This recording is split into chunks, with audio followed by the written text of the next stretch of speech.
वनिता संसार सोडून गेली, कोर्टात केला दावा, पतीने केले दुसरे लग्न, पुढे घडले भयंकर. ऐकूनच हादराल. लग्न करणे म्हणजे काही जणांना पोरखेळ वाटतो. एक सोडून दुसरी बायको करणे वाटते तितके सोपे नसते. कारण अन्यायाविरोधात दाद मागण्यासाठी न्याय व्यवस्था असते, पण बहुतेकदा याचे भान राहत नाही. आपण काही करू शकतो असा माज माणसाच्या विनाशाचे कारण ठरतो.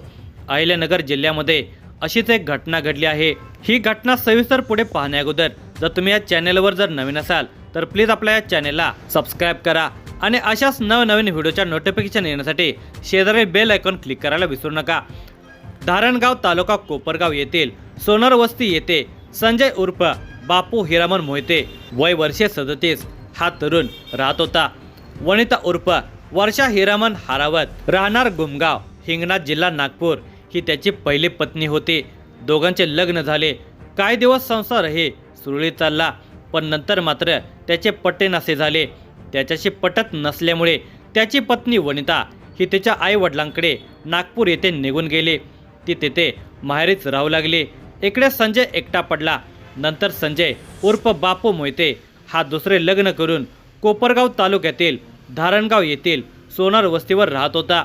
त्याला दुसरी पत्नीपासून 2 मुले आणि मुलगी आहे. हिंदू विवाह कायद्यानुसार वनिताने नागपूर येथील न्यायालयामध्ये कौटुंबिक हिंसाचार, हुंडा प्रतिबंधक कायदा तसेच पोटगी संदर्भात वेगवेगळे खटले दाखल केले आहेत. संजयने लग्न केले असले तरी त्याला पहिल्या पत्नीच्या जबाबदारीतून कायद्याने सहजासहजी मुक्त होणे शक्य नव्हते. त्याला अहिल्यानगरहून कोर्टाच्या तारखेसाठी नागपूरला जावे लागत असल्यामुळे तो वैतागलेला होता. या त्रासातून संजय याने दुसऱ्या बायकोचा भाऊ गजानन मोतीराम मोहिते वय वर्षे 23 खामगाव, जिल्हा बुलढाणा याला हाताशी धरून वनिता उर्फ वर्षा मोहितेला संपवण्याचा प्लॅन केला होता. संजय उर्फ बापू हिरामन मोहिते व त्याची पहिली बायको वनिता उर्फ वर्षा मोहिते हिला फोनवरून अधूनमधून संपर्कात होते. आता त्याने वनिताला सांगितले की माझे व दुसऱ्या बायकोचे अजिबात पटत नाही. मी तिला सोडून देणार आहे. तू इकडे ये. आपण दोघे गुन्ह्या गोविंदाने संसार करू. त्याचे हे बोलणे ऐकून तिला बरे वाटले, कारण तिचा संसार सुरळीत होणार होता. त्याच्यावर विश्वास ठेवून ती त्याच्याबरोबर येण्यास तयार झाली. तेव्हा तो तिला घेऊन अहिल्यानगरमधील कोपरगावमध्ये आलेला होता. गुरुवार दिनांक 7 ऑगस्ट रोजी संध्याकाळी संजय मोहिते, त्याच्या दुसऱ्या बायकोचा भाऊ गजानन मोतीराम मोहिते व वनिता मोहिते असे तिघेजण बाहेर जायचे आहे म्हणून घरातून बाहेर पडले. ते तिघे डावच बुद्रुक शिवारातील ओमरी नाल्याजवळ आले. त्याने त्या नाल्याजवळ मोटारसायकल थांबवून आजूबाजूचा अंदाज घेतला. आजूबाजूला कोणी नाही याची खात्री झाल्यानंतर त्याने वनिताचा हाताने गळा आवळून खून केला. तिचा आता त्रास संपलेला होता, पण या खून प्रकरणातून आपली सुटका कशी करून घ्यायची याचा तो विचार करत होता. विचारांती तिची ओळख पटू नये म्हणून तिचा मृतदेह कच्च्या रस्त्याजवळील काटवनात टाकून दिला. वनिताची ओळख पटू नये, पोलिसांनी आपल्यापर्यंत पोहोचू नये म्हणून त्या दोघांनी मोटारसायकलमधील पेट्रोल काढून मृतदेहावर टाकले आणि तो पेटवून दिला. मृतदेह पेटवल्यानंतर ते दोघेजण तिथून पळून गेले. पण म्हणतात ना, पुलिस के हात बहुत लंबे होते हे. या खुनाला वाचा फुटणारच होते. शुक्रवार दिनांक 8 ऑगस्ट 2025 रोजी सायंकाळी 4:30 वाजता मीराबाई रोकडे घरी असताना त्यांना कोपरगाव तालुक्यातील घारी येथील ऋषिकेश परसराम जाधव याचा फोन आला.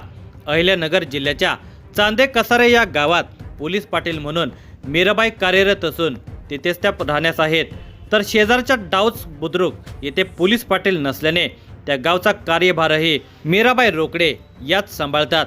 त्यामुळे डाऊच बुद्रुकच्या हद्दीमध्ये काही घडले तरी त्यांनाच कळवले जाते. आताही त्यांनाच जाधव यांनी कॉल केला होता. त्यांनी सांगितले की डाऊच बुद्रुक शिवारामध्ये उमरी नाल्यालगत काटवनामध्ये एका महिलेचा मृतदेह पडलेला असून तुम्ही तो बघून पुढचं काय ते बघा. तेव्हा पोलीस पाटील मीराबाई रोकडे या आपले पती गोरक्षनाथ रोकडे यांना घेऊन डाऊच बुद्रुक येथील उमरी नाल्याजवळ पोहोचल्या. त्यावेळी कच्च्या रस्त्याजवळच काटवनात 40 ते 45 वर्ष वयाच्या एका महिलेचा मृतदेह कमरेपासून खाली जळलेल्या अवस्थेमध्ये मिळून आला. मृतदेहाचा डावा पाय जळाल्यामुळे शरीरापासून वेगळा झालेला होता. डोक्याचे केस मोकळे सोडलेले होते, डोळे अर्धवट उघडे होते, जीभ दोन्ही दातामध्ये दबलेली होती, दोन्ही हातामध्ये हिरव्या रंगाच्या बांगड्या आणि उजव्या हातावर स्टारचे चिन्ह आणि राहुल बापू असे गोंदलेले होते. मैताच्या गळ्यामध्ये काळे आणि पिवळे मणी असलेली पोत, तुळशीची माळ व पायामध्ये पांढऱ्या धातूचे पैंजण तसेच जोडवे दिसून आले. मैताच्या अंगावर हिरव्या रंगाची काठपदराची अर्धवट जाळलेली साडी, हिरव्या रंगाचा ब्लाउज आढळून आला. महिला पोलीस पाटील मीराबाई रोकडे यांनी घटनास्थळाची पाहणी करून तात्काळ कोपरगाव शहर पोलीस स्टेशनचे पोलीस निरीक्षक रामकृष्ण कुंभार यांचा फोन करून घटनेची माहिती दिली. माहिती मिळताच पोलीस निरीक्षक रामकृष्ण कुंभार स्वतः काही किलोमीटर अंतरावरील डावस बुद्रुक या घटनास्थळाकडे पोलीस पथकासह रवाना झाले. काही मिनिटातच घटनास्थळी पोहोचल्यानंतर पोलिसांनी घटनास्थळ तसेच मृतदेहाचा इनकेस्ट पंचनामा केला.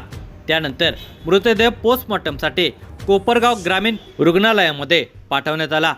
अहिल्यानगर जिल्ह्याचे पोलीस अधीक्षक सोमनाथ घारगे, अप्पर पोलीस अधीक्षक सोमनाथ वाघचौरे, पोलीस उपअधीक्षक शिरीष वमने यांच्या मार्गदर्शनाखाली पोलीस निरीक्षक रामकृष्ण कुंभार, सहाय्यक पोलीस निरीक्षक किशोर पवार, उपनिरीक्षक Deepak Rothe, Sandeep Sone, head constable Baban Tamnar, Deepak constable Ganesh Kakade, Yamnaji Sumbe आणि इतर सहकारी आदींनी पंचनामा करून तसेच मृतदेह ग्रामीण रुग्णालयामध्ये पाठवून सोपस्कार पार पाडले.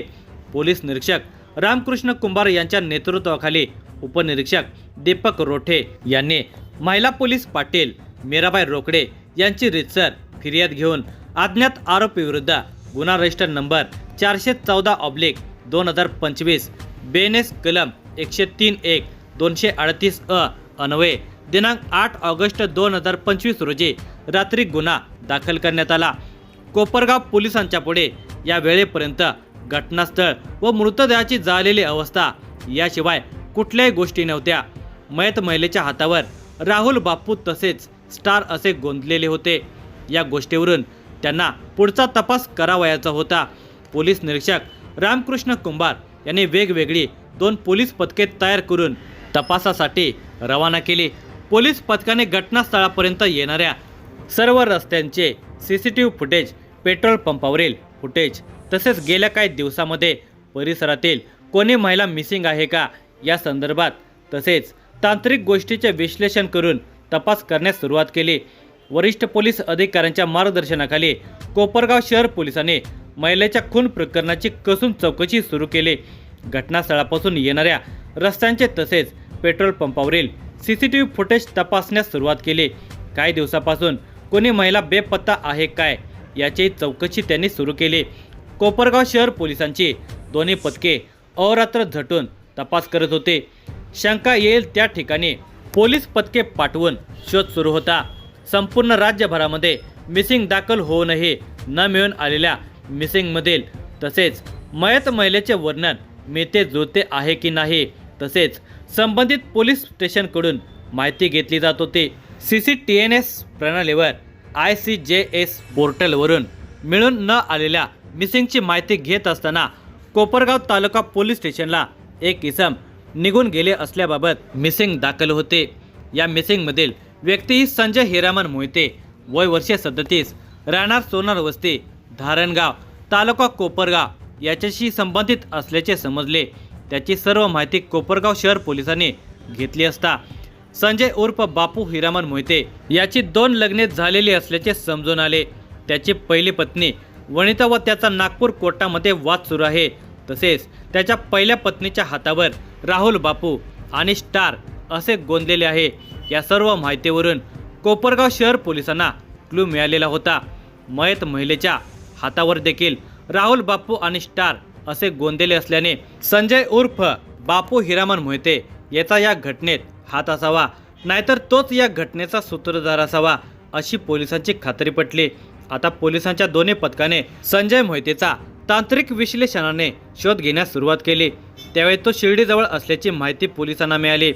संजय मोहिते याचा शोध घेत घेत पोलीस पथक शिर्डीजवळील सावळी विहीर येथे पोहोचले. त्यावेळी संजय मोहिते हा सावळी विहीर फाट्याजवळ पळून जाण्याच्या विचारात होता. त्याचवेळी पोलिसांनी त्याला झडप घालून ताब्यात घेतले. त्याला त्याचे नाव गाव विचारले असता त्याने त्याचे नाव संजय उर्फ बापू हिरामन मोहिते, वय वर्षे 37, राहणार सोनर वस्ती, धारणगाव, तालुका कोपरगाव असे सांगितले. डावच बुद्रुक या ठिकाणी आढळून आलेल्या जळलेल्या मृतदेहाविषयी संजयकडे चौकशी केली असता त्याने सुरुवातीला उडवाउडवीची उत्तरे दिली. मात्र पोलिसांनी त्याचा खरपूस समाचार घेतला असता संजय उर्फ बापू मोहिते पोपटासारखा बोलू लागला.